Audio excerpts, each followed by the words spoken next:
శ్రీ సత్యసాయి జిల్లా కదిరిలో ఆధ్యాత్మిక శోభతో జరగాల్సిన లక్ష్మీ నరసింహస్వామి బ్రహ్మోత్సవం కాస్త రాజకీయ రంగు పులుముకుంది. రథంపైకి తనను ఎక్కకుండా అడ్డుకుంటున్నారని బీజేపీ నేత విష్ణువర్ధన్ రెడ్డి ఆరోపణకు ఎమ్మెల్యే కందికుంట వెంకట ప్రసాద్ ఘాటుగా స్పందించారు. సంప్రదాయం పేరుతో రాజకీయ ఆధిపత్యం ప్రదర్శిస్తున్నారని ఇరు నేతలు పరస్పరం విమర్శలు గుప్పించుకోవడంతో కదిరిలో ఉత్కంఠ నెలకొంది. ఈ వివాదం భక్తులతో పాటు స్థానికంగా చర్చనీయాంశంగా మారింది.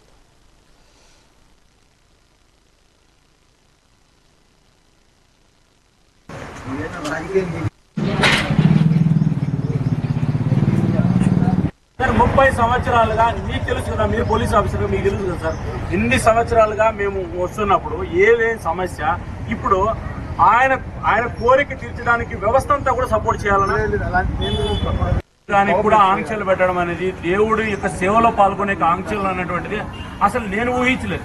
మా ప్రభుత్వంలో ఇది జరుగుతుందని నేను ఊహించలేదు. లక్షల మంది భక్తులు పాల్గొనేటువంటి ఒక రథోత్సవంలో నేను ఒక భక్తుడిగా పాల్గొంటే నీ ఆధిపత్యము అహంకారం కాకుండా పోతే నువ్వెందుకు పోలీసులను అడ్డపెట్టి ఈరోజు మా ఇంటి చుట్టూ పెట్టి ఈరోజు ఆపావు? అంటే కదిరిలో లేదా కదిరి శాసనసభ్యుడిగా మీ యొక్క ఆధిపత్యము లేదా మీరు చేస్తున్నటువంటి దౌర్జన్యాలు లేదా మీ యొక్క వ్యవహార శైలి ఎవరు ప్రశ్నించరు అనుకుంటున్నారా? కదిరిలో జరిగినటువంటి ఈ సంఘటన ఏదైతే ఉందో ఇది లక్షల మంది లక్ష్మీ నరసింహస్వామి భక్తుల యొక్క హృదయాలను గాయపరిచింది. ఇప్పటికైనా సరే కదిరి ఎమ్మెల్యే కందికుంట ప్రసాద్ గారిని గుర్తు చేస్తున్నా, వెళ్ళి లక్ష్మీ నరసింహస్వామి గుడికి వెళ్ళి క్షమాపణ చెప్పి భవిష్యత్తులో ఇటువంటి పనులు చేయొద్దని చెప్పి నేను గుర్తు చేస్తాను. కందికుంట ప్రసాద్ గారు పోలీసులతోటి మాట్లాడుతున్న సందర్భంలో ప్రోటోకాల్ గురించి మాట్లాడుతున్నారు. సాధారణమైన భక్తులకి ఎవరికి ప్రోటోకాల్ అవసరం లేదు. నేను సాధారణమైన భక్తుని. అంతకంటే ఇంకొక విషయాన్ని గుర్తు చేస్తున్నా, ఇది ఆంధ్రప్రదేశ్ ప్రభుత్వం దేవాదాయ ధర్మాదాయ శాఖ ముద్రించిన పత్రం. దీంట్లో నీ 5 సంవత్సరాల తర్వాత నీకు ప్రోటోకాల్ లేదు. ఈ దేవాలయంలో నేను కాద్రి లక్ష్మీ నరసింహస్వామి ఉత్సవాల్లో చివరి ఉత్సవమైనటువంటి వసంత ఉత్సవంలో నా కుటుంబం నా తండ్రి పేరు మీద గత దశాబ్దాలుగా కదిరిలో నేను ఉభయదారుడిగా ఉన్నాను. ఈ విషయాన్ని మర్చిపోద్దు. కాబట్టి ఒక ఉభయదారుడుగా నీకంటే కూడా లేదా నువ్వు చేస్తున్న రాజకీయాల కంటే కూడా నేను దేవుని భక్తుని కాబట్టి ఈరోజు నేను దాని వివాదాలకు వెళ్ళకోకుండా పోలీసులు అరెస్ట్ చేసినా కూడా నేను ఈరోజు సహకరించాను.